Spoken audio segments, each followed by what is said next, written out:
રામ રામ મિત્રો, જુનાગઢના પાવન દાતાર પર્વત પર આવેલી એક એવી પવિત્ર ગુફા જેની પાછળ છુપાયેલો છે સદીઓ જૂનો એક એવો ઇતિહાસ જે તમારા રૂવાડા ઊભા કરી દે છે। બહુ ઓછા લોકો જાણતા છે કે દાતાર બાપુનો સૌ પ્રથમ શિષ્ય એક હિન્દુ બ્રાહ્મણ હતા, જેઓ દાતાર બાપુઓની સિદ્ધિઓથી આકર્ષાઈને તેમના શિષ્ય બન્યા। એકવાર તેઓ પોતાના કપડામાં સળગતા દેવતા બાંધીને અકબંધ લઈ આવ્યા।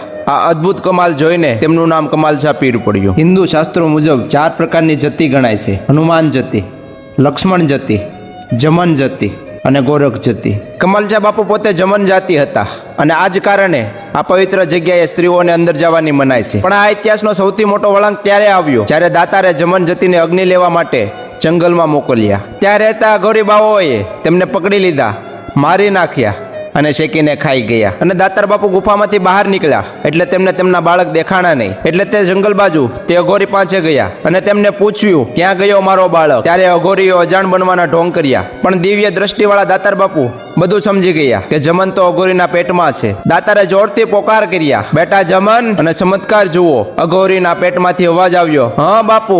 અઘોરીઓને તરત જ ઉલટી થવા લાગી અને શરીરના ટુકડા બહાર નીકળ્યા।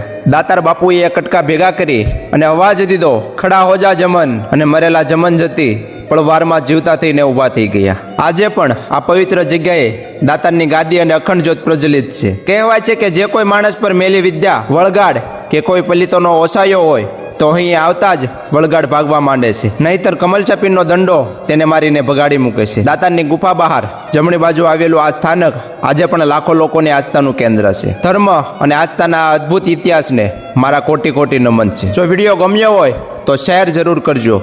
તો ત્યાં સુધી બધાને જય ગિરનારી, જય દાતાર।